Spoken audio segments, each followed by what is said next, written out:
So, today we are carrying on with the Goblin. So I've decided, I'm pretty sure that I'm going to end up packaging all these patterns together and selling them for the first time. This will be my first, like, a lot of puppet builders will make patterns specifically for sale. I actually got to turn the funk down a little bit. It's distracting. There we go. And I haven't done that yet, but these patterns are going so well, and also these are like, you know, I'm literally drawing these by hand from scratch. So they're clearly my patterns, right? They are mine to sell. Because a lot of the stuff that I worked on is alterations of patterns that I have purchased commercially. Okay, Lisa Puppets is replying to a tweet I sent this morning with a couple of. So I bought a client who bought 2 smalls the other day, and I just want to make sure I can get them in the same box so I could refund the shipping on the second. And yes, I can get them in the same box. And so I've just got them sort of sitting up in the box, and I walked by and they looked adorable. There's like little creatures sitting in a box. So I posted a picture, and yeah, it's very cute. Anyway, Goblin patterns, yes. So we've moved on a bit. Actually, we can go to this cam. I know there's probably maybe one person here right now, but there's obviously VOD. So here's where the Goblin head is at right now, and I think it's looking pretty spiffy. So there's the skin. This is the skull we made on Monday, which is a slight alteration. Let's grab this of this skull. And all we did was we just made more of an overbite. That's it. Other than that, it's this skull exactly. And then I made the fabric pattern on Monday, and this is it. This is the exact pattern. Good morning, Zap. How you doing? Look, it's a Goblin. And so yesterday I did the skin, and I made these ears. I'm not 100% happy with the ears. I know a lot of people have actually commented that they like these ears, and I'm going to keep these ears. One of the ways I'm going to be, you know, changing up the look of each individual Goblin puppet is I'm going to do different ears. And I'm going to have a whole bunch of different sets of ears that I can sort of mix and match and choose from. So this is just the first. I would like these to be a bit wider at the base. I think there's too much skull showing, but these are fine for this. Oh no, that's no good, Zep. So we're carrying on with the Goblin today, and this is the current state of the Goblin head. Now I can't put my hand in this to operate it because these ears are just pinned on, so there's pins sticking in, and that wouldn't be very comfortable. So, but anyway, this is where it is. It does look a little curvy at the moment. You can see that when the mouth closes, it's considerably less curvy. And this is where the teeth are going to go in the front, right? So what we're going to do today is work on the body pattern. So we can just jump right in. Let's just do it. So the way I'm going to do the body pattern is very similar to how I did the head pattern. I'm just going to freehand it and then make it and see how it comes out. Let me just organize myself here. So much like the head pattern, after you've seen a few patterns, you kind of get a feel for how they work. I've seen a whole bunch of different body patterns, and they all have certain kind of earmarks in common, and you can kind of look at a pattern and kind of figure out how it goes, how it's going to look when it goes together after you've seen a few and after you've built a few. So actually, I need to make an example here. Let me just grab another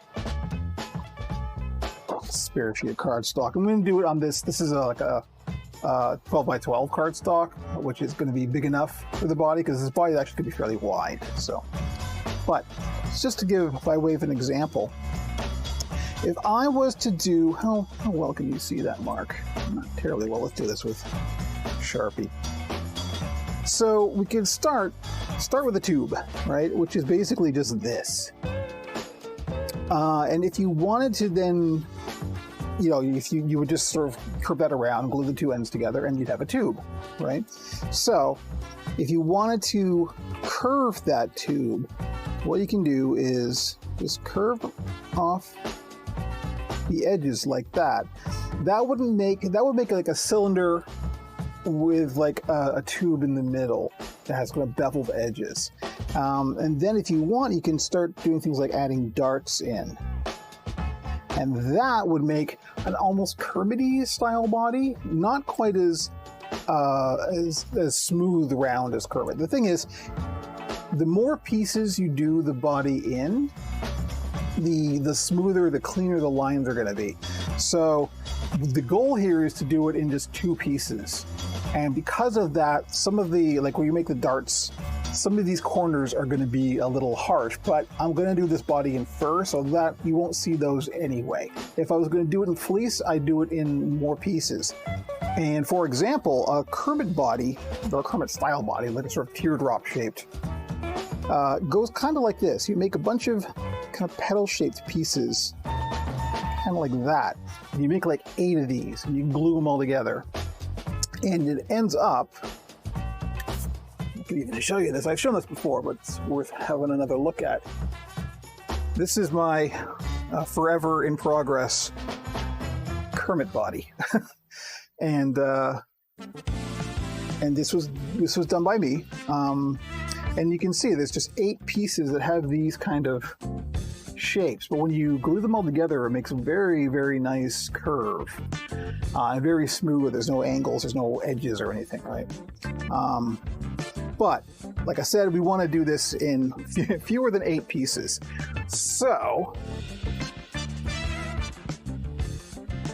and the other thing we want to do is I want to make a bit of a belly. So something like this is symmetrical, right? You want, it doesn't really matter what, there's no front back. Other than the fact that you want to say that's the front seam, that's the back seam. But what we're going to do, we're going to kind of do the same thing, except we're going to do a couple of changes. We're going to slant the top down a little bit like that, because you kind of want the back up higher than the front if you are differentiating between the front and the back. Kermit's an unusual example in that there isn't really, some Kermits there is a bit of a rise in the back, but most of them are just symmetrical. So we're going to start with that. We're going to designate this the back, this the front. Start by making a slant. And then the back, we're going to come down kind of like this.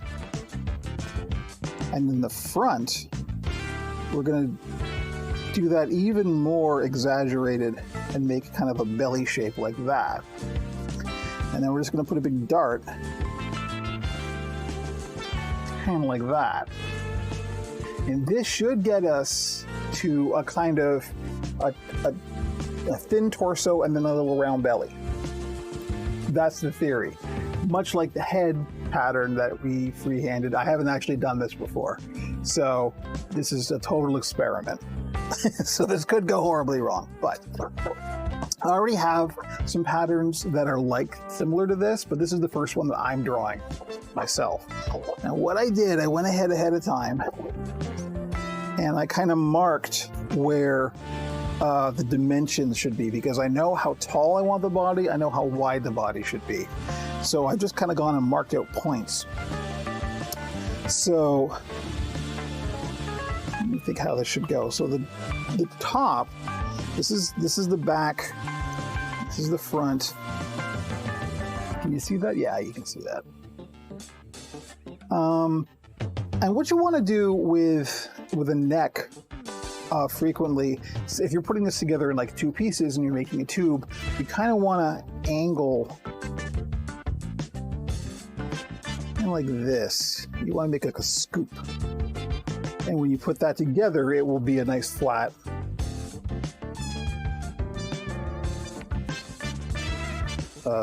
plane. This is the kind of thing, you can adjust this obviously after you've made it. You can cut and trim this up if you want it to be a slightly different shape. So you want to go down to about, the points I've marked are about kind of here will be the base. That's very light, I know, but I don't want to get too many marks in here that aren't marks we're going to use. And we're doing this on kind of an angle, so it's going to be a bit slanty. I did mention before, I recently purchased a pattern from a very well-known puppet builder, James Kemp. He has a bunch of patterns for sale on his site, and one of them is a tube body pattern that has a slight slant to it. And that's kind of what's in my head as I'm doing this. This is going to be an extreme alteration of that pattern, but it is kind of like, that's the pattern I studied to kind of get to this point. So credit where it's due. So in terms of width, I know that it's this, and about here, this is should be where the widest part of the belly is, right here. And this is where we want to start curving inward, because I want it to kind of go around and have a little curve inwards. So kind of like that is where we want to be. So we know we don't want to go any thinner than this. We can go a little bit thinner. This neck is probably fairly wide. For the curve in the back, I don't want it to be too pronounced. I just kind of want to feel a bit like, that's probably off camera, isn't it? Okay, here we go. All right, so there. So this is the back, and this kind of profile is what you will see in the finished product. So this is kind of easy to eyeball. All right. So it's this curve that's a bit odd. So I'm just gonna join these up. We want a fairly pronounced.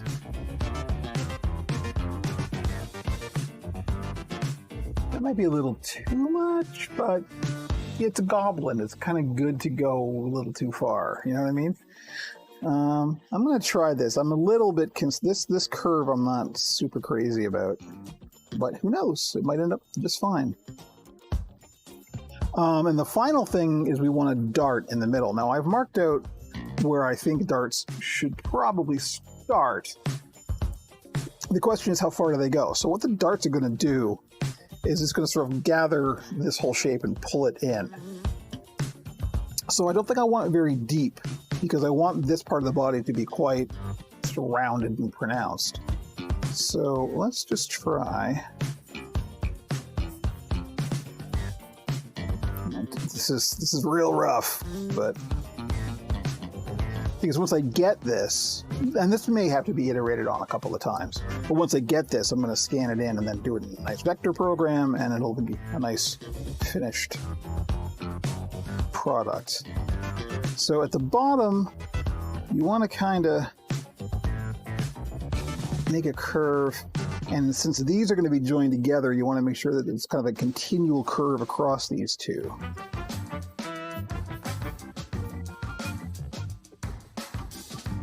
I'm a little concerned about that. I'm going to make this a little bit lower, actually. Say about there.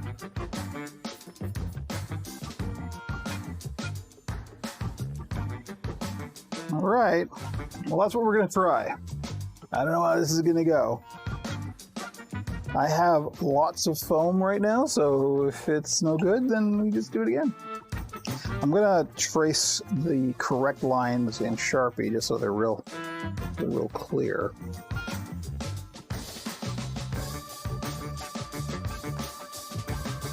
I am a little dubious about this particular curve, but we'll see. It could be great. You never know.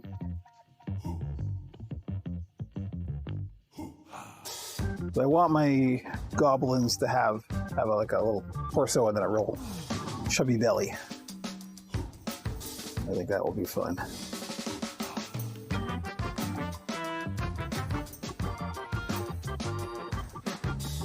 These videos are also going to go up on the YouTube channel, so because I think these will be useful for people.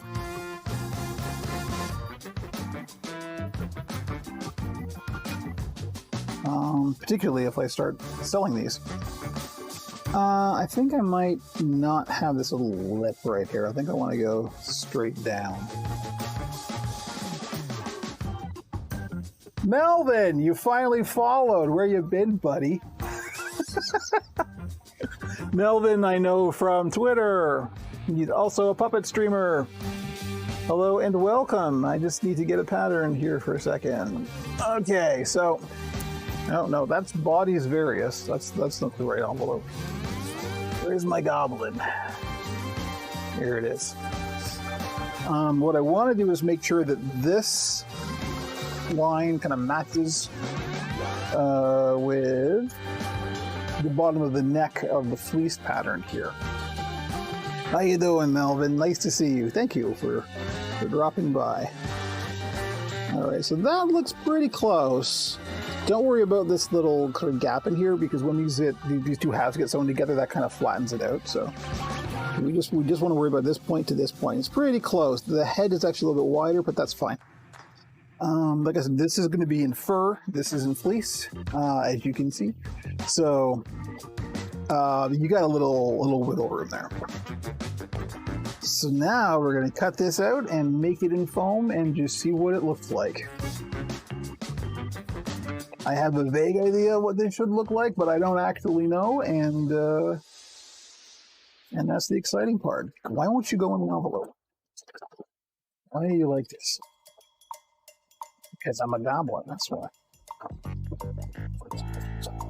You even know a relaxing goblin? Okay, so get my paper cutting shears. I am really dubious about the degree of this curve. I'm a little... that might not look so good. But we'll find out.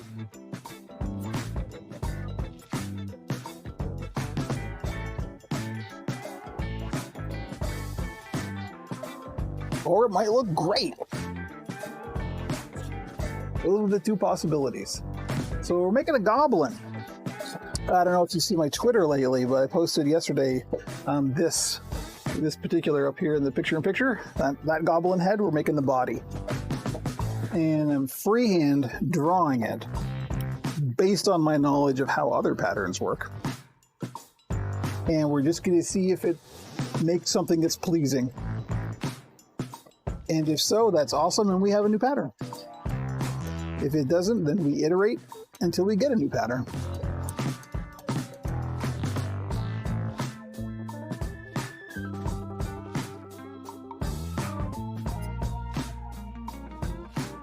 This may not be tall enough. That's my one concern. I wonder, actually, before we go any further, maybe I'll raise this up a little bit. It's tall enough on this line, but I have a feeling it's going to be a little too short here. So just to hedge my bets a little bit, let's do this.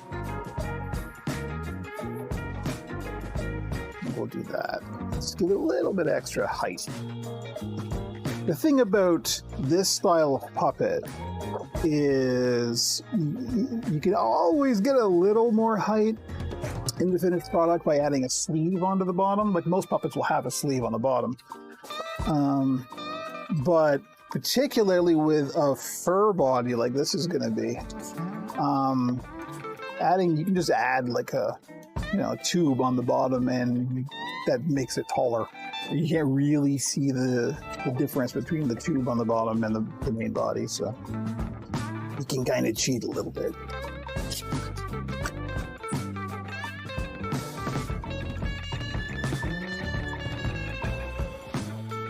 And the other thing to remember is after this is done, you made it in foam, or you can carve the foam. You can like trim it and take bits off and stuff. So this can be just like a starting point.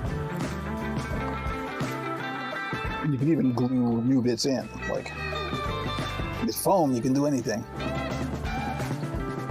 Problem with doing anything is doing something. Okay, there we go. There's our really weird body pattern. Oh, I'm always busy, Melvin, always. And this is what I do for a living, so you are literally watching me work right now.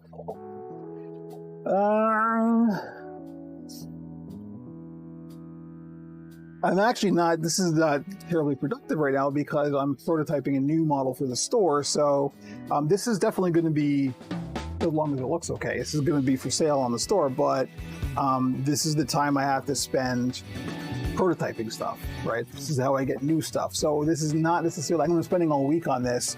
Usually I will have made, 3 or 4 puppets. And this week I'm going to end up with 1 puppet. So busy is relative, is what I'm saying. Let me just grab some foam here. I happen to have cut ahead of time. Lovely sheet of foam. So we want 2 of these mirrored. I have so little space. Okay.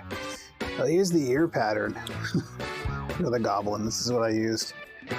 It's a little small. I'm going to make some alterations on this, but you see there's the dart in the middle and that curves it around, which is real nice. But let's just see how this is going to go.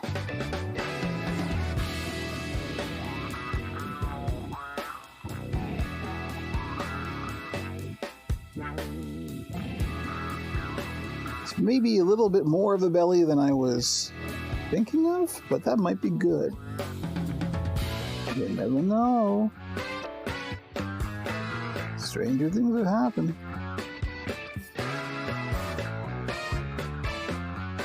And as always, with any pattern, you want to mirror it. Even though this is foam and it's going to be covered with fur and everything like that, it's always a good idea to mirror your pattern and keep the pen marks on the inside.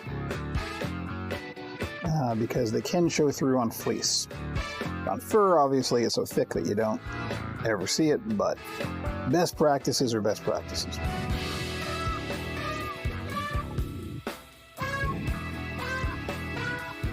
Okay, so there we go. It's a little weird there, but I'm okay with weird. We are comfortable with weird around here.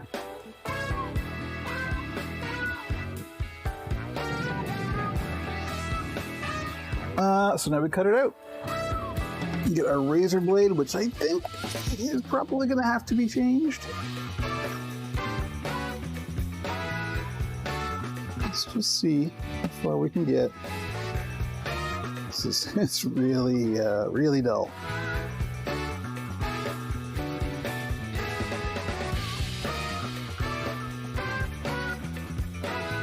Really careful going around this curve because we want this to be nice and precise. That being so, this blade is too dull. So I'm going to change it out for a fresh one. Sharp things. Put it in the sharp things container. You never throw a naked blade in the garbage. It is a hazard to people in the household and sanitation workers.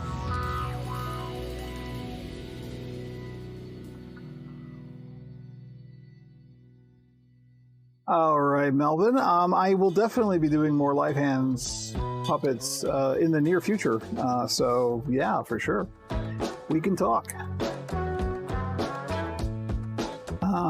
Yeah, eyebrow mix can do.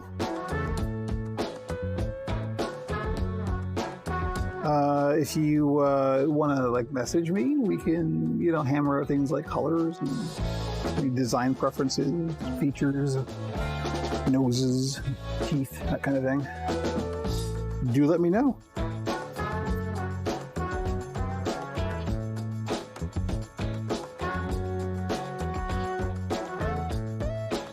All right. I think this dart may not be big enough, but I'm second guessing before I even see the thing, Just make it and then see what it looks like. That's what this week is for, experimenting.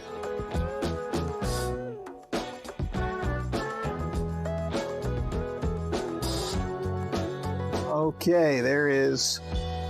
Come on. There's one. Let's get rid of all this we don't need on the table.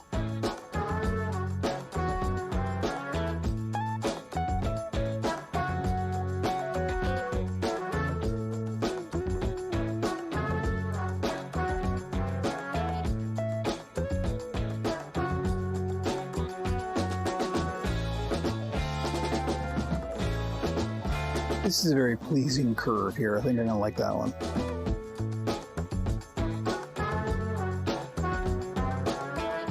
Funny how with like abstract things, you can kind of get a feel, you know if a line is good or not.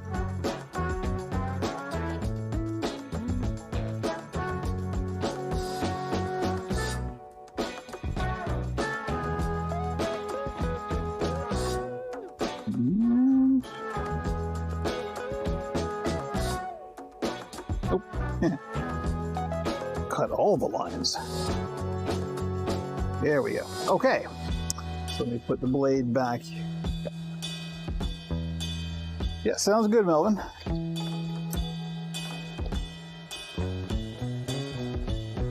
So let's get rid of this, and we're going to glue these together and just see what it looks like.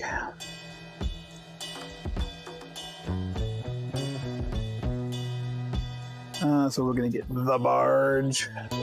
Scary, scary barge. So, as always, safety first, to work in a well-ventilated space. I am in a well-ventilated space. I got the fans are going, the windows open, I got the vent coming in.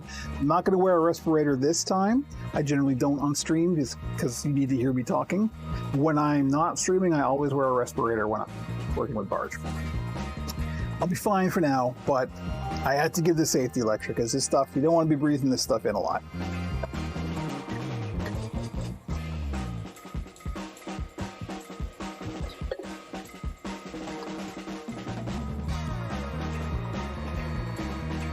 There's new people coming into the field all the time, so I'm always trying to be mindful that this very well may be the first puppet building thing that somebody sees. So it is good to get them started on the right foot. So all I'm doing, I got a drop of glue, flew out of the barge. Yeah, I just don't want that to get everywhere. Let's tidy that up. There we go. I've totally lost my train of thought. It was very easy to do at my age. New people building puppets. This may be the first thing they see. I don't know. If you're new, this is the first puppet building thing you see. This is going up on YouTube as well. Hello and welcome. There's lots of great resources out there. To get you started, I can recommend Adam Krutinger's channel.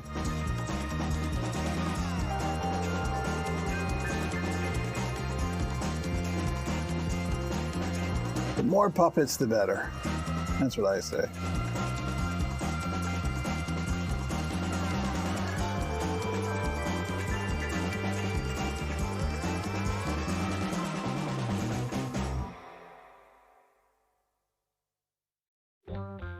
So we're just putting glue around all the edges. We're going to close the darts and join the two halves together. That was what my train of thought was a second ago. I found it again.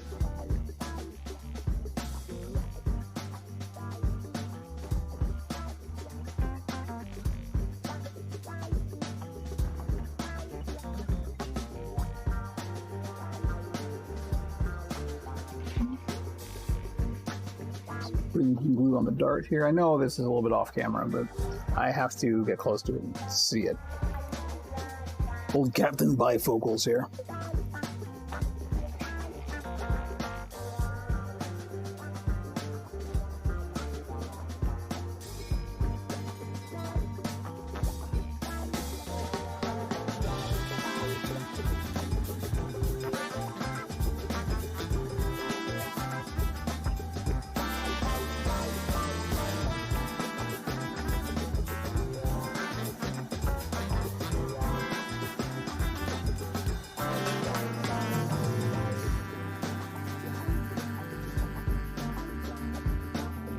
What it is about Wednesdays that are usually slow. Although I remember that one time I had streaming on a Wednesday and I was like, it's going to be slow today. And then like, I don't know, 15 people showed up.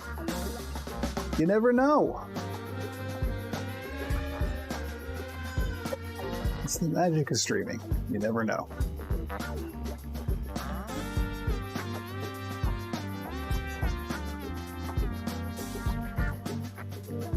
Okay, so there we go. There is glue on all of the outside edges, except for, of course, for the top and bottom, which we're not gluing closed. For obvious reasons, it's a puppet. So now I'm going to pull out the hairdryer and dry this glue really quickly. And for that, I'm going to mute the mic because it makes a horrible sound on the mic. So I'll be right back.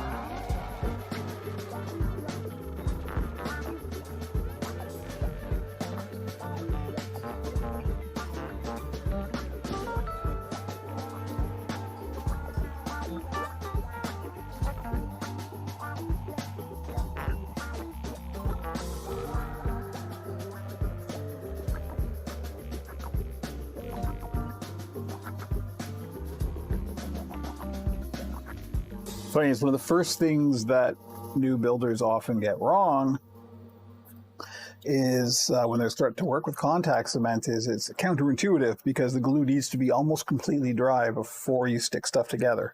And you need to put it on both surfaces that you're attaching. That was the first mistake I made. I tried using contact cement and didn't let it dry enough. I didn't even realize that's how it worked. So then I tried to stick stuff together and it just came right apart. And I thought, oh, this contact cement is useless. No, it was me that was doing it wrong. So I'm closing the darts to start with, and that will start to give us an idea of what the shape is going to be like. You see? I'm getting a little curve happening there. That's not too bad. That might be okay.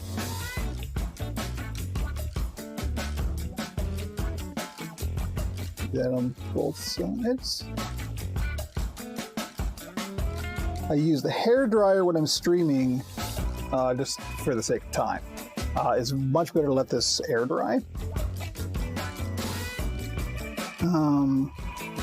I mean, the hair dryer is perfectly fine, but you tend to get like the surface of the glue will dry and there's still a wet bit underneath if you use the hair dryer. Letting it dry, air dry, it dries from the bottom up, right? So, okay, here we go. This is going to get weird because this is a very, very extreme curve we got going on here.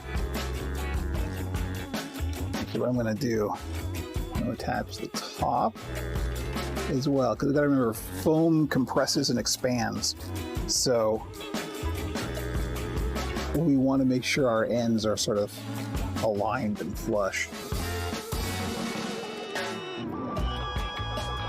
This is the most extreme belly I've made yet, so I'm not sure how this is going to go.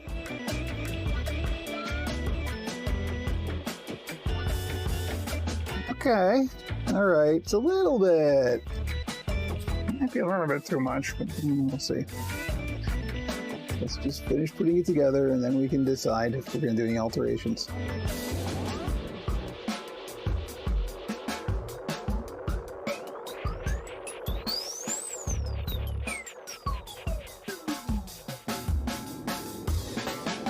The other thing to keep in mind is this is going to be fur, covered in fur. So that's going to kind of hone down a lot of the lines, right? The fur is going to hide a lot of that. So, I don't know. I have doubts. I think it's this curve needs to start higher up. Once we put some boning in here and get this perfectly round, it's going to be better, but it's still we're too far out here, and we're starting the curve too late. We got to start the curve kind of up here. So we are going to do another iteration on this. I'm not going to throw this out because this could still be something. The width is pretty good. the aperture size. I might want to make it a little bit bigger, but I can also carve it out a bit, but that's not bad. Maybe we do want to go a bit wider on the top. We just basically want to tone down a lot of these extreme curves, I think. But yeah, because you know the front view is good, but the side it's a bit much. That is a bit much. We're going to do another iteration on that. I'm not super crazy about that. But we are going to start with this pattern that we did. So let me grab another sheet of 12 by 12. I have to open the package again.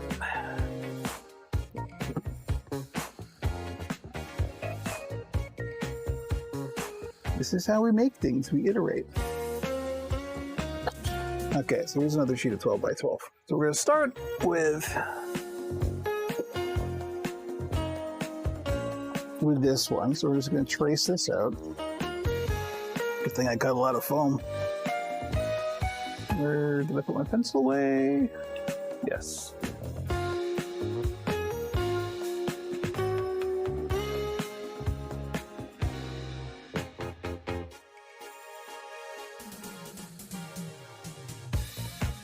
So, let's just carve this, or draw this, trace this to start.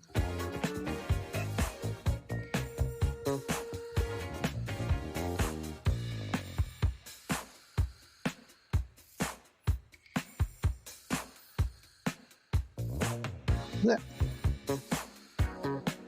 Snagged on my watch band there. Okay, so there's the pattern as is. And that made this. And we can see it does follow that curve pretty much exactly. So that's good news because, I mean, all we have to do is alter this curve. And we're kind of there. This dart in the middle here, I think is just good. Don't need to work on that at all. I think the curve in the back is also fine. And in fact, what we need to do, we can see we started the curve in the back higher than the curve in the front. I think all we need to do really is just start this belly curve a bit sooner and don't go as extreme with it.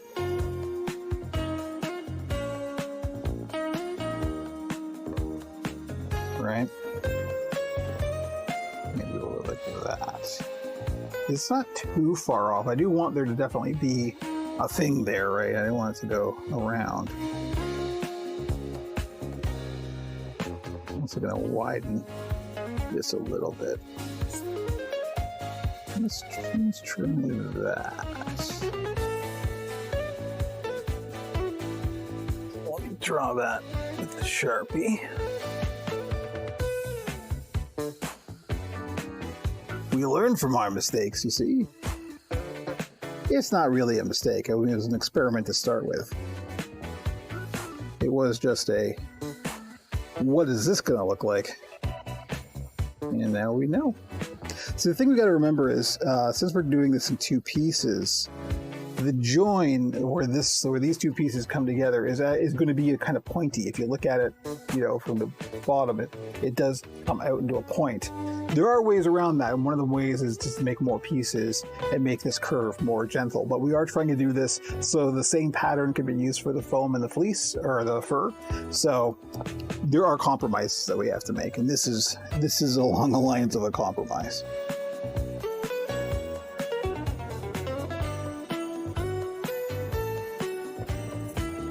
Thankfully, that dart in the middle turned out pretty good, so we'll keep that. We just want to take some of this pointiness out of here.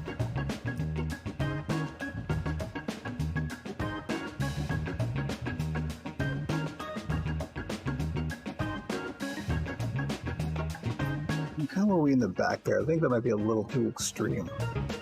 Up here, maybe we'll smooth that out a little bit and make that a little bit less pointy.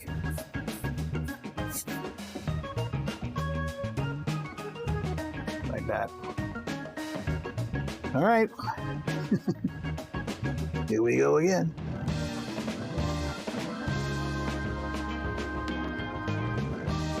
What it might do as well is do like a diamond-shaped dart in the middle, and that will sort of pull in. That's not a bad idea. That might make the belly more rounded. Or it might not. Not sure. Maybe we should do that. Thing is, then transferring this to fur pattern, I mean, that would be another dart. Thank you for hanging out, Melvin. Nice to see you. Do be in touch. You know what? I'm not going to do that right now, but on a future iteration, I'll probably do another dart in there and just see what it looks like. You get to really hear my Canadian accent because I keep saying the word dart over and over again.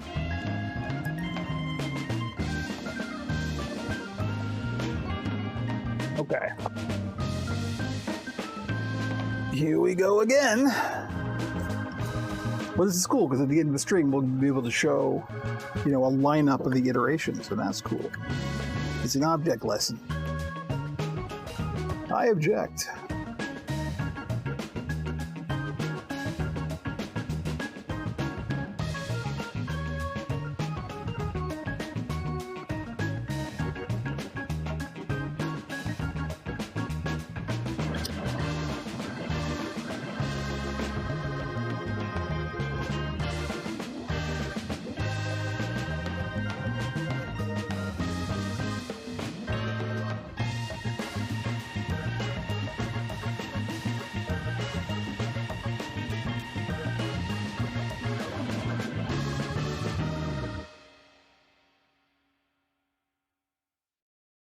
I feel better about this curve. Remember I said I was a little dubious about that belly curve before?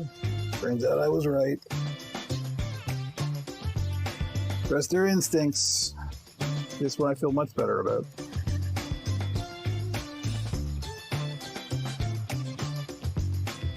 I mean, so that's the thing, right? Particularly if we're just looking at the profile you're going to get is going to be pretty much whatever you draw, right? It's pretty darn close. So draw the profile you want and that's what you'll get. That's pretty good. That's much better than the weird pointy belly that I got going on here.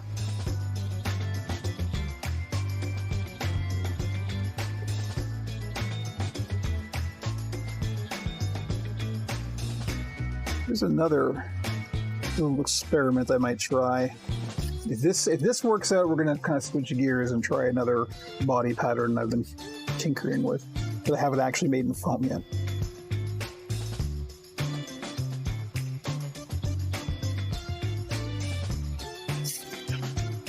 Okay.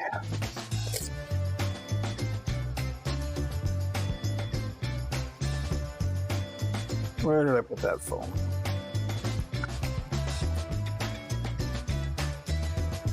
Light up your work surface. And I'll just stick this over here for now. And hopefully, I don't know if I have enough foam. Let's see. I may have to cut some more foam. Just enough there, but I don't think I'll have enough for two. Oh well. I got lots and lots of foam. Foam shortage is not a problem.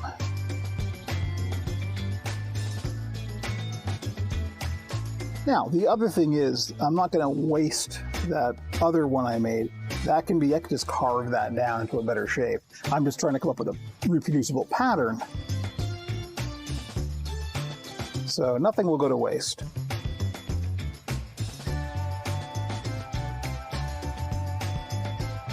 Okay, let's see. Is there any? No, definitely not.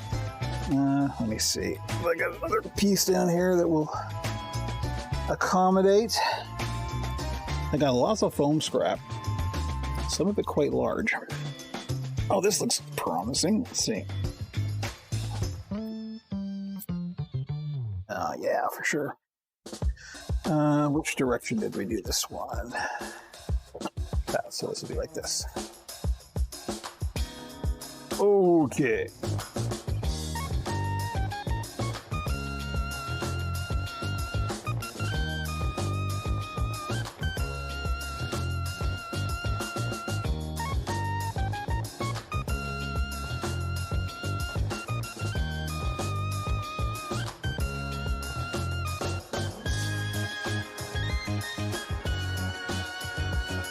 now we cut.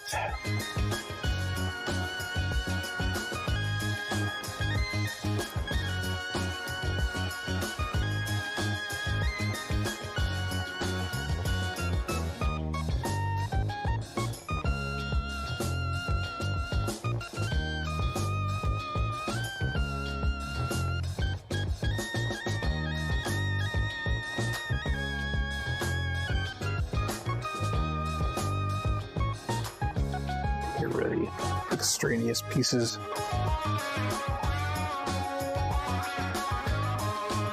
It's funny, as you cut this, it builds up a static charge. So this is actually kind of sticking to the work surface right now. It's terrible when you're carving foam and making a lot of little snips, and you get these little tiny chips of foam, and they just stick to everything. It's like magic. You just like hold out your hand and they all zoom up to your hand. It's the worst. You gotta get one of those things that you use when you build PCs to like ground yourself. Yeah, there's a good example right there. Yeah. Yeah.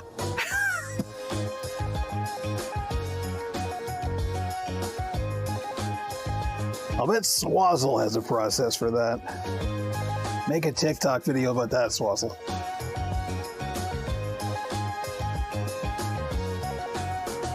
I keep thinking about TikTok. I don't know. I know I should, quote unquote should, but I don't think I like it very much.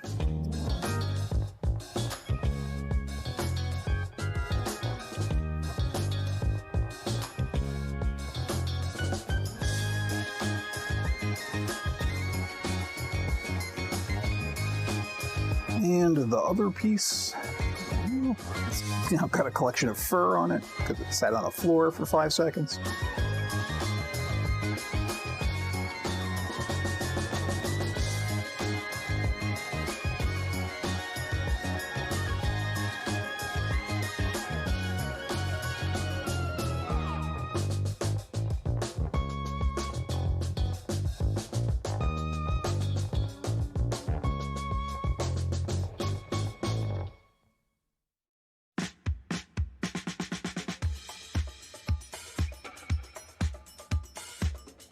Rid of that now. By rid of, I mean drop it on the floor and then clean it up after the stream.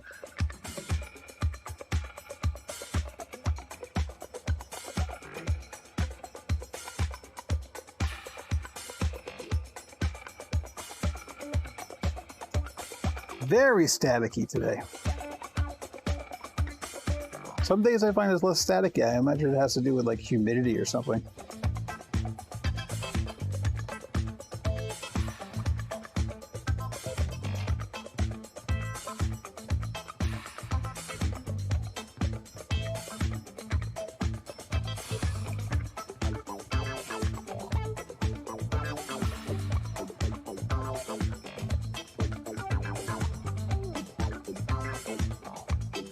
Okay, attempt number 2. I have a good feeling about this one. I think this is probably going to be it. Oh, another thing to point out. All polyfoam yellows with age and particularly with light. And so it'll start out like this, but you look, this head's been out for a while. You can see how much it's yellowed. So a lot of people, what they do, and this goes for reticulated foam as well, a lot of builders will like intentionally yellow their foam before they dye it, so that way when you dye the foam, you know what color you're going to get. It's not going to change over time.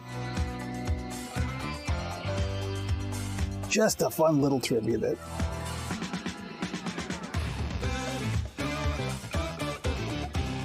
Here comes the barge again. Get rid of some of this little globby stuff inside.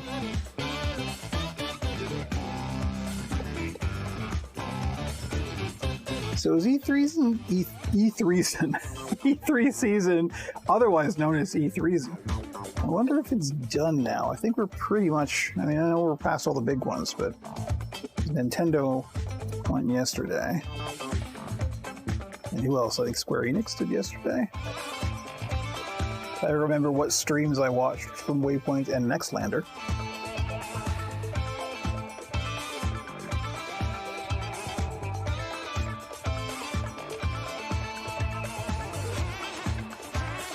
E3's. I was saying on Twitter the other day that it's becoming, E3 itself as a thing is becoming so irrelevant. It's just like this is just games season. I mean, it's the Jeff Keighley Summer Games thing, right? So it's like, this is just game season, so E3 is probably not a bad word for it.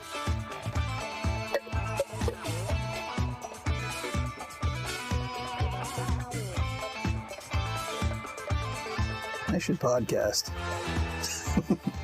I did. I used to podcast some friends I had. A podcast we did for a few years, actually. Just, three dudes talking about games. I know. Bold and innovative.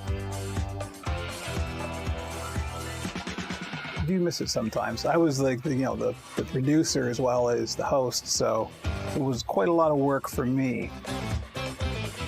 Which is one of the reasons our listenership was very small, and it got to a point where it was just more work than it was worth.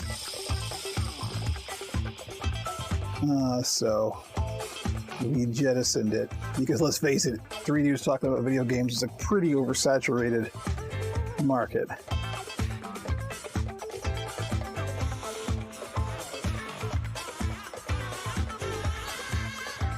And if you're small, much like streaming, it's nearly impossible to break through. So that had to go. But I do kind of miss the actual podcast part of podcasting. Don't miss the production part, but the actual talking about stuff part, I wouldn't mind doing again.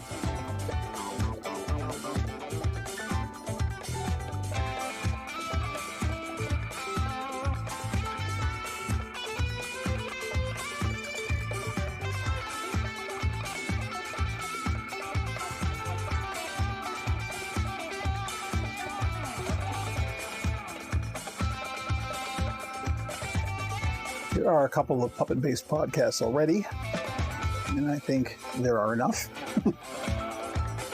So it wouldn't be about that. I actually wouldn't mind just doing another sort of video games, nerd stuff type podcast.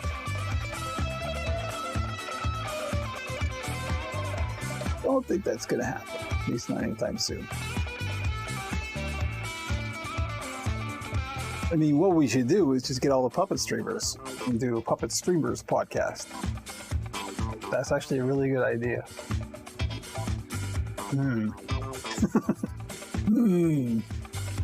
We'll see. Shut off the mic for a sec.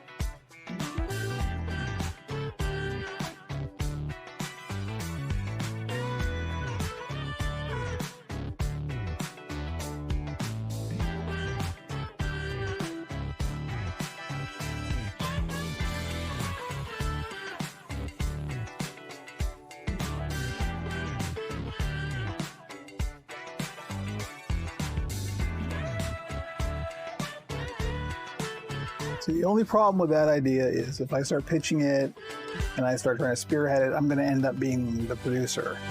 And that's just more work than I can take on at this time.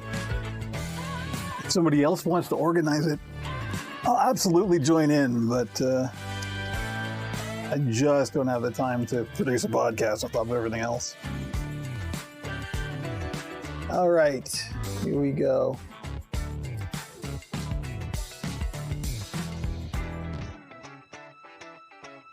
Closing the darts.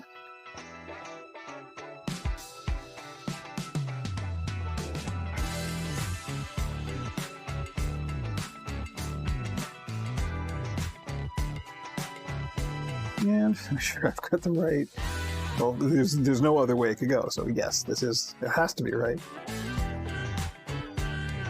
What on earth? Oh, it's a calendar reminder. I'm like, that's not a sound I'm used to hearing.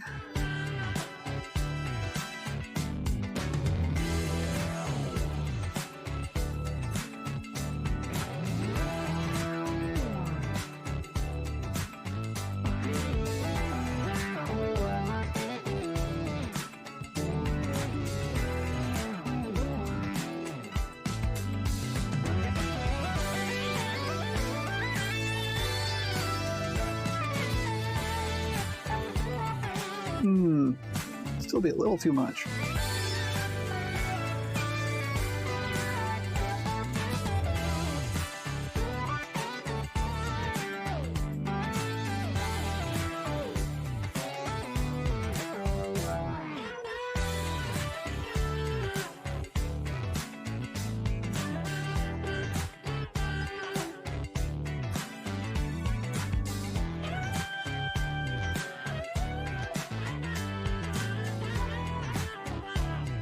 Okay, you know what? No, actually, I think that's all right. It's still a little pointy out here, but I think that might work for the character, because you want a little bit of exaggeration, right? Not too bad. Not too bad. That's a little space. That's pretty good, actually. This bottom aperture is perfect. Top is fine, particularly when we get some boning in there. I might widen the top a little bit. Or actually, what I'll just do is I'll just carve out the inner surface. But yeah, that's actually not bad. I think we'll go with this. We're going to go with this. This is going to be the one. So let's see if we can get an idea of what it actually looks like close to the head. So, let's see here. Tuck the neck a little bit.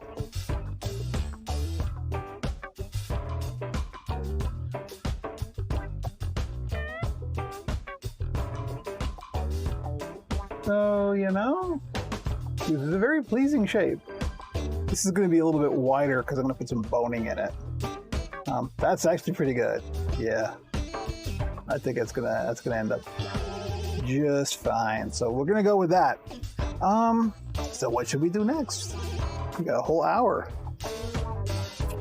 First thing we're gonna do is mark this pattern as the finished one. This is Goblin version 2 because I'm using actually this will be the body for both versions of the Goblin. So this is just a Goblin body.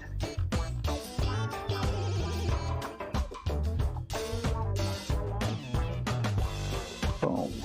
So to make the fur pattern for this, let's go back to the top cam here. The big Goblin head in the way.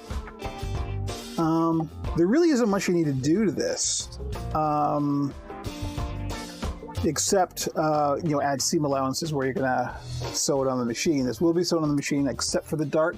I don't like sewing darts on the machine. It never goes right. It always gets way too angular and pointy and weird. So I always hand sew all my darts.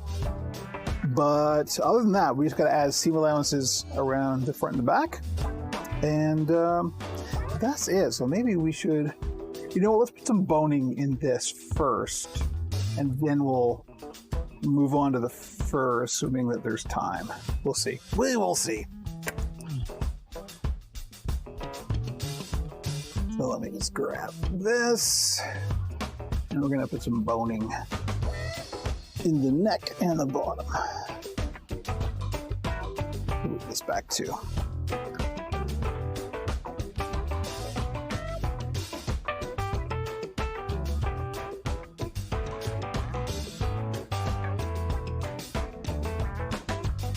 And the boning is going to hold this as a circle, the top and the bottom. So the first thing I want to do is carve. If I am going to carve everything, I want to carve it now. And what I'm going to do is I'm just going to sort of bevel this edge inward. And that will kind of open it up, and it'll also make a less harsh transition because it's going to be, fabric over top of this, and then the foam is going to end, and we don't want a harsh kind of edge. So that's what I'm gonna do now. Let me get in there. I know this is tough to see on the camera, but I'm just with an angled blade taking off the full thickness on the inside edge there. It's going to make the edge a little ragged, but that's okay. Boning will take care of that.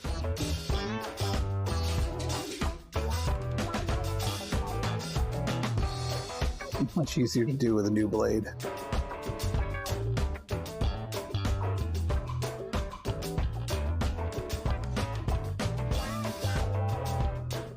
You ever want to be like pushing on the blade? That's the thing. All right, so I've just taken off the inside edge. And likewise on the bottom. I may actually take a little bit more off of this to make this aperture a bit wider. I think maybe I will. I'm gonna draw that out. Normally I wouldn't do this on the outside of the foam, but we know this is going on fur, so I just want this hole to be a little bit bigger. Not everyone's forearms are as dainty as mine.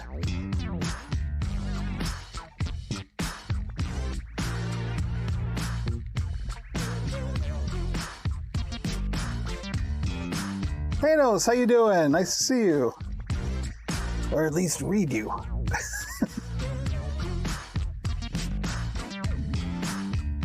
Okay, so we're just gonna take off. Try and do it neatly, Kevin. What's wrong with you? Here we go.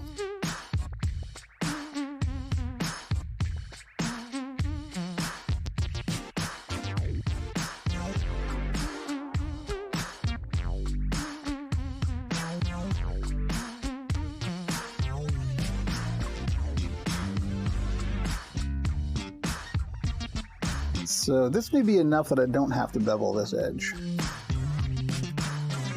Because that's all the beveling does is, well, it does two things. It opens up the aperture a bit wider. Supple forearms, yes. It opens up the aperture wider and it provides a smooth transition. We don't have to worry about the smooth transition on the bottom. So we just want to make sure that the aperture is wide enough. So let's see. Yeah, that's good. The neck is a little tight. It'll be fine. It'll be fine. Bone stretches. Everything's fine.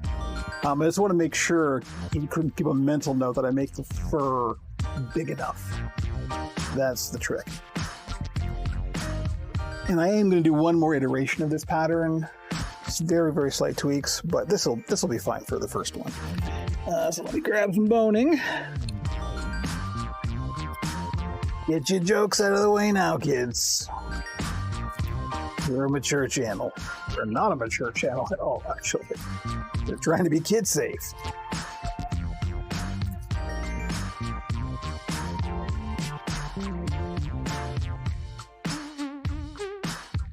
Okay. So, oh, here we go. I've already got the marker I need. Interest you in birds.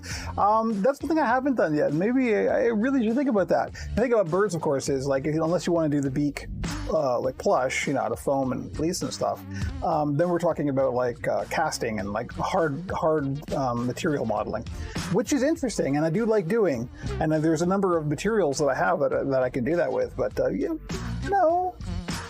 I often think that like one of the nice things about the smalls is that they're a good sort of blank canvas. So like for example, let me grab this one here. I really love this one. So if we were to take, you know, a very, very simple shape like this and like just put a beak on the front of it, that would actually be okay. That would look pretty good.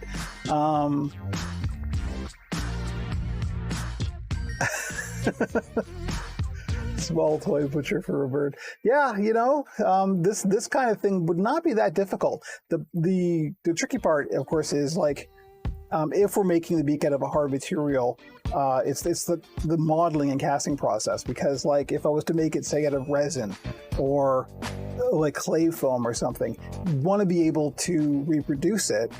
I could just model it by hand, and that's that, and it's a one-off, which, you know, that's totally doable. But I would like it to be the kind of thing that I could reproduce it. So in that case, you have to make a mold so you can cast it, and there's a whole ball of wax there, right? It's all doable.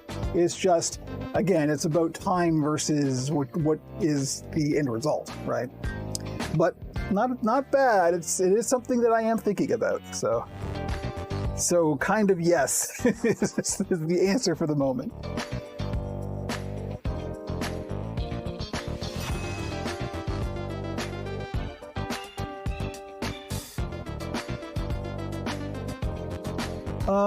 Boning. That's what we're doing. Basically carving.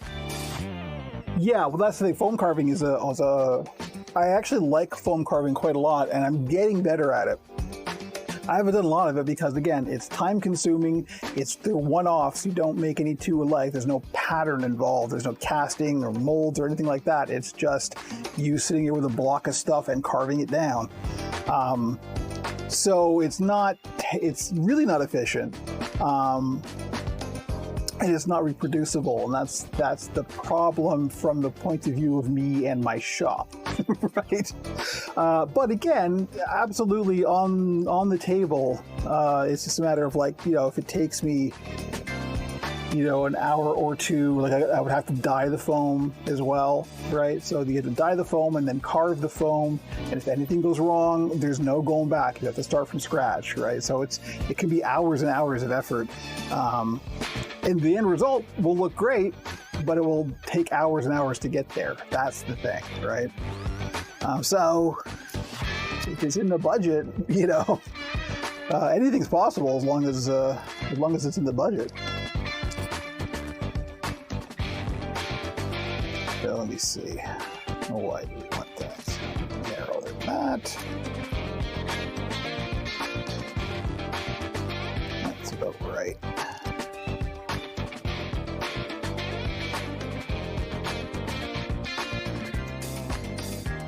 Like that.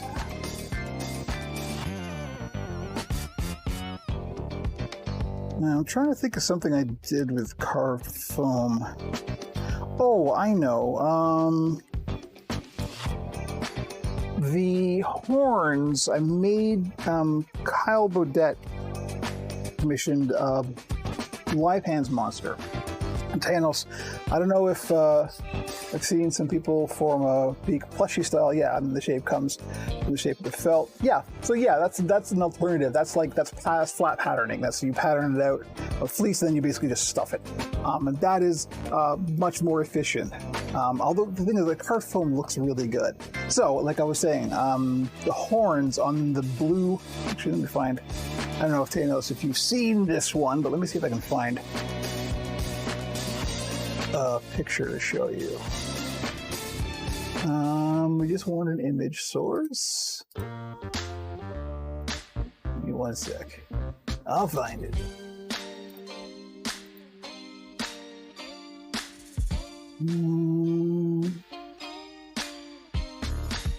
Where are my slideshow images?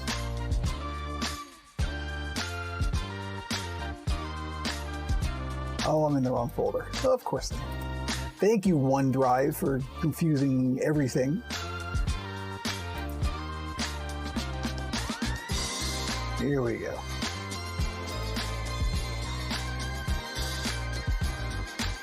Where is it? There we go. So that's really big. Let's fit that to the screen. There. So this Live Hands Monster, these horns are carved foam. And that didn't take me very long. I wish I could show it from a different angle, but this is the only picture I took of it before I sold it. And the teeth are carved foam as well. But that wasn't terribly hard. Now, the thing about this is, because of the nature, so they kind of found footage horror film, yeah. Because of the nature of the character, them being kind of rough and chunky looked good, right? That was appropriate for the character. But like a beak, you wouldn't really want that. You would want it very, very smooth, and it takes a long time, and you have to sand it, and there's a whole thing to get foam to be really smooth. Again, of course, unless you're flat patterning, which is a whole different process. But I really like carving foam, and I'd like to do more of it. And the thing is, the more I do, the better I'm going to get, and the quicker it's going to get. Therefore, the cheaper it's going to get, right? So, it's tempting. Let me think. I might have an inspiration. So we're going to close this bit of boning with some gaff tape, as usual. The good old gaff tape.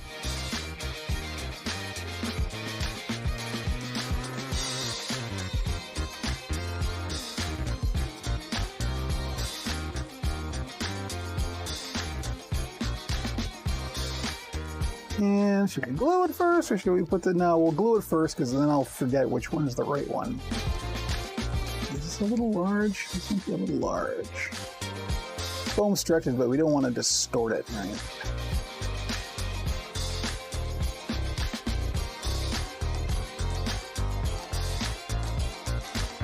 This is being a bit of a struggle, so this might be a little bit large. Again, this is going to be fur, so I'm not really worried about that. Nah, it's fine. It's fine. Just do it. I'm whining.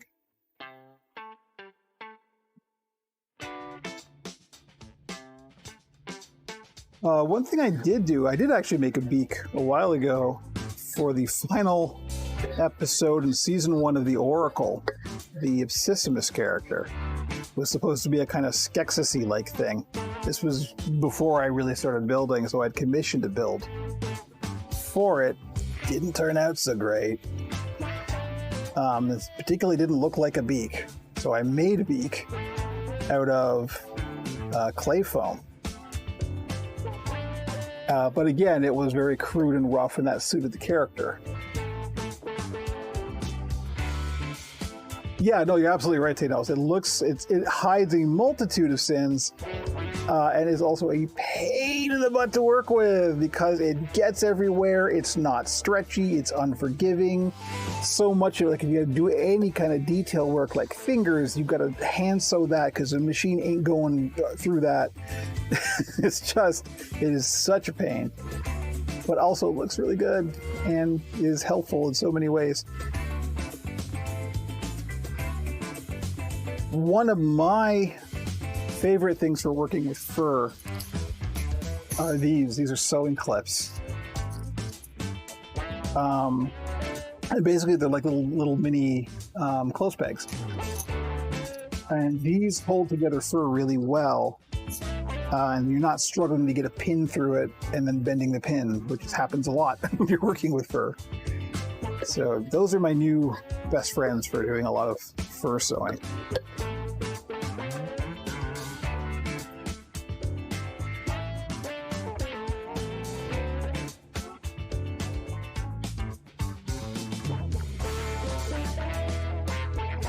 The other thing about fur, from a strictly business perspective, I'm doing a lot of business talk today. I don't know what's going on. Fur is much cheaper than fleece, like the nylon fleece, the good stuff. So fur is a budget option, always. It's one of the reasons why I'm doing these goblins with a fur body. Is to do these all fleece, it would be really expensive. I don't want to have to charge that much. These are still going to be kind of pricey because these are kind of a higher end item, but I got glue all over my hands, which is bad. I use a half moon needle for all my fur work. Yeah, me too. I hate poking myself in the back of the needle. Yeah, I know. It flips around and it's all... The worst part for, I assume you're doing like fursuits and stuff, right? I mean, a lot of the same disciplines.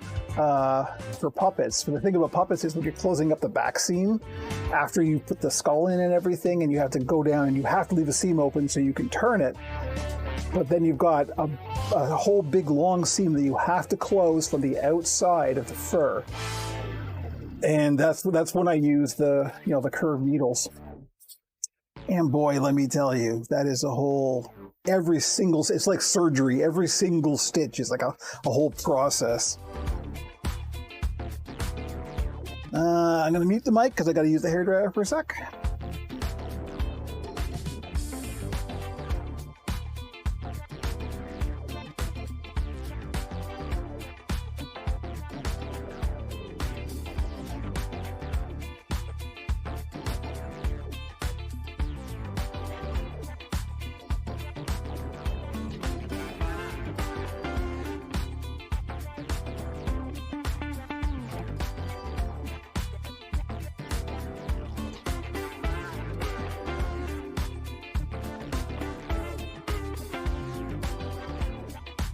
And we're back. Okay, so this is going to be tricky. And yet, we're still doing it.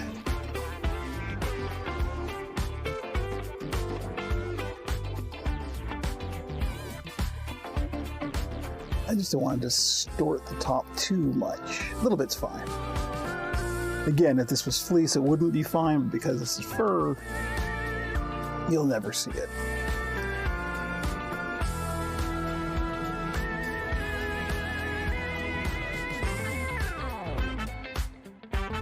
Got a bit ugly in one spot there. Ah! This is not a tidy job, but it'll still do the job.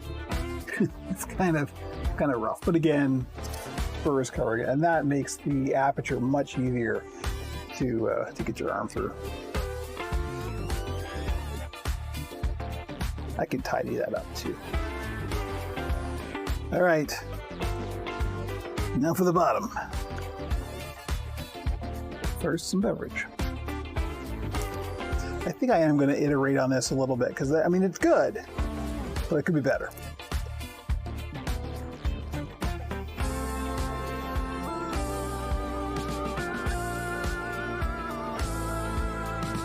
Boning.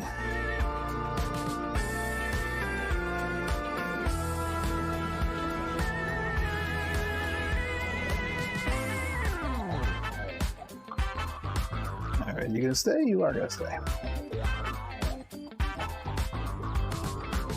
Too much. Too much. Gotta get into the Goldilocks zone with the boning. That's about right.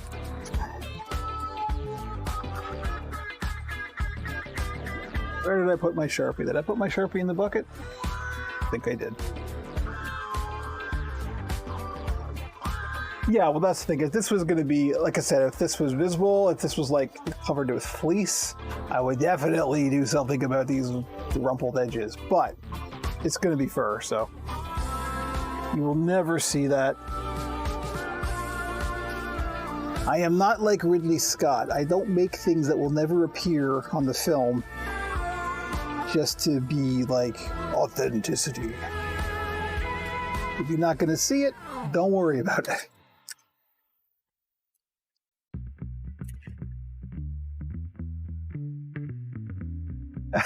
No, it's okay. I wouldn't be doing these streams if I was worried about trade secrets. This is just some nylon boning I got from Amazon.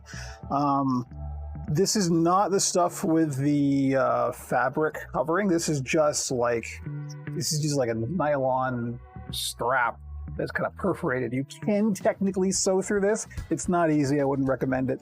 But I use this for places where I know I'm not going to have to stitch onto the boning. Because it's much cheaper than the stuff with the fabric. The stuff with the fabric, let me see. I know I've got some somewhere. Here we go. This is the stuff, if I'm going to have to stitch onto the boning, then this is the stuff I use. This is Dritz Featherlight. This is the stuff that's the plastic strap that is covered, has like a fabric jacket on it, right? So you can stitch onto this really easily. But if I'm not going to stitch onto it, like here, this is just to provide some structure for the body. And I just use this nylon stuff. I can't remember what the brand name is. It's like a generic thing. I just searched on Amazon, and this is the cheapest thing that came up. So I got it. Oh, wait, I already did this part. There we go. Drop it on the floor, of course. That's where it belongs.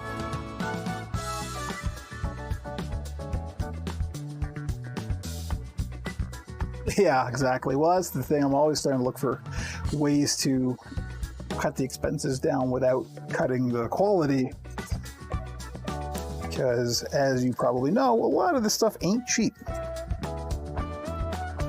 This is still a bit much. I think I'm going to trim that down. I don't want to struggle with it like I did at the top. It's always weird trying to get the right measurement for the boning.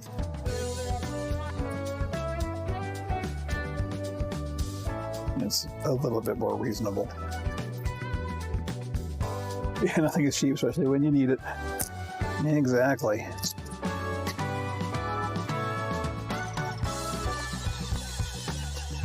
It's even worse for me sometimes being in Canada, because a lot of the supplies that I have to get only come from the States. Puppet pelts being a really good example. Like the last time I ordered from Puppet Pelts, I ordered some eyes, some like blank half sphere eyes, and 1 yard of nylon fleece, and it was like 100 and change with the exchange rate, and then I got hit $40 for duty, so it was like more than twice what the list price was. Being in the UK, the best furs and resin cast freebasings covered in the US and Canada. Yeah.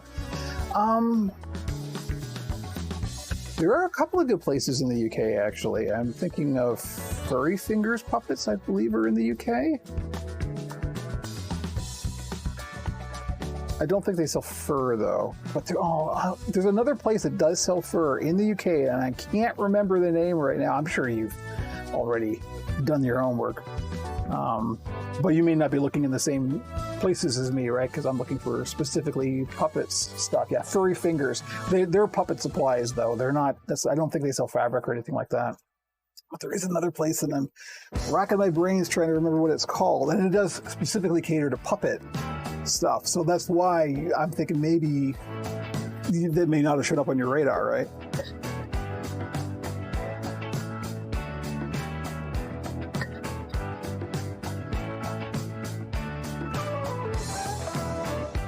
If I think of it, I'll let you know. There's one for bears, but mostly plush fur, and apparently really don't like them. That's not nice. I mean, come on. Not you, I mean them.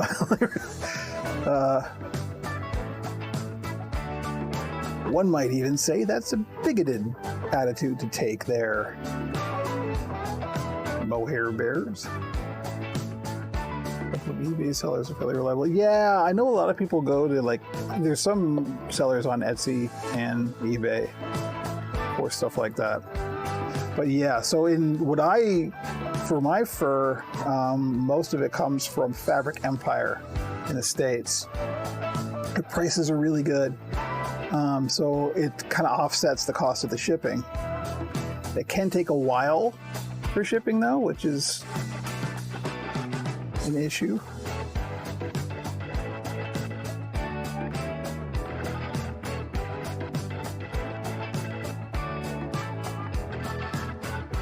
But yeah, I feel your pain.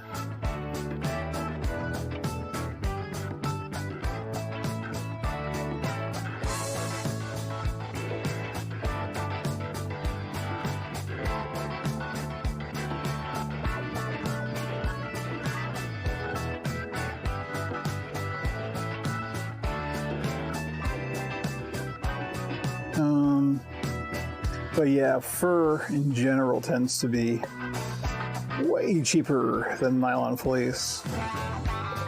Polar fleece is quite affordable, but not the best.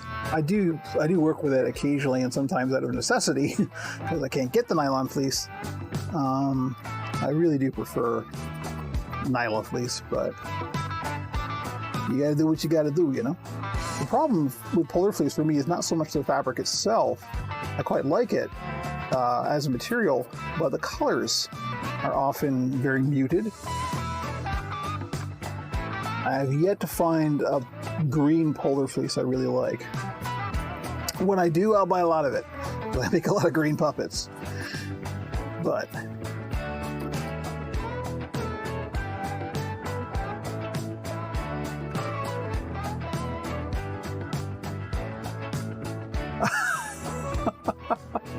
oh yeah, Kaylee Trevor from Fairy Puppets. Yeah, she's great.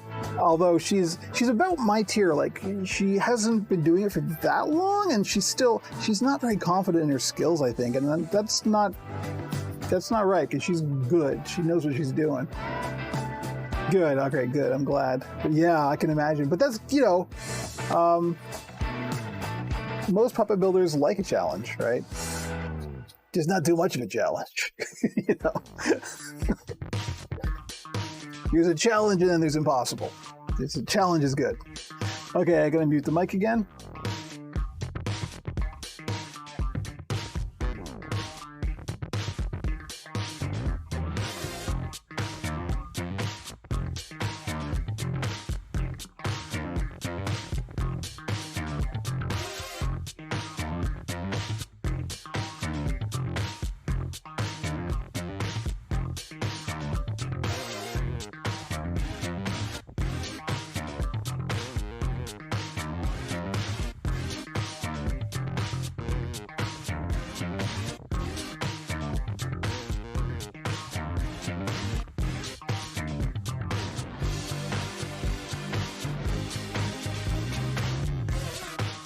Oh, that's good. Yeah, Kaylee's good people. One day, I'm gonna actually meet all these people in person after the pandemic ends. It's gonna be like a puppet builders convention. There has to be one already.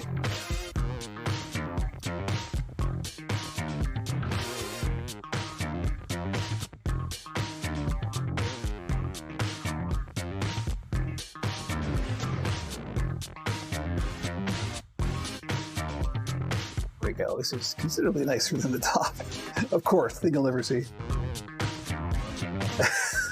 The big convention, as it were, is actually called Vent Haven. It's started out as like a ventriloquist's convention, and people like, you know, ventriloquist enthusiasts and people who collect ventriloquist dummies and things like that. So that's, like, if there is a puppet con, it's Vent Haven. I'm not crazy about ventriloquist dummies, so I've never even considered going. And I also haven't been doing this for that long. I don't think there's been a Vent Haven since I started. So, all right, so that turned out pretty good. That's holding its shape pretty well. That's quite easy to put on. I can understand the merge. Yeah, well, it's weird because the puppet building community, as it were, it's much bigger than you think, but it's still small enough that like a lot of people know each other, and it's in a weird kind of middle ground. It is much bigger than you think. I mean, I'm making a very modest living out of making puppets. So it's big enough that there are enough people interested in it that it can support things. There's a couple of really big studios that like employ people and full time, you know, so there's enough of an interest. When did I start? I started probably around late 2018. The store itself opened in late 2019. So not long, only a couple of years. In this iteration of it, I did build puppets when I was a kid, but didn't know what I was doing. Nothing like this. Literally just hacking it at couch cushions with a pair of scissors and spray painting it. You know, like, so that not related to this. This is the right way to make puppets. So yeah, not long. There's a lot of people who've been doing it way longer than I have. Like Swazzle Studios, for example, I think they've been going for 10 to 15 years. There's a lot. There's a lot more than you think. I was shocked at how many builders there are out there. who actually run like successful businesses. So it's weird. It's weird but good. So here we go. Here's our goblin body as is, and we're going to go with this. I am going to. I've been going for years. Yeah, I know it kind of feels like that, but I've hit the ground running. I think I'm not sure why. I just have an aptitude, I guess, for it. It's very flattering. Thank you. So I'm not sure what to do now. What do we got left? We got half an hour left, so that's a little, not quite enough time to really get into fur fabrication. But I don't want to sign off right now, so let me see. I got another thing I'd like to do. So for the YouTube archive, this is where we're going to stop for this part, and I'll do fur fabrication and fleece and everything on another video. So that's for the YouTube archive. Have a good day.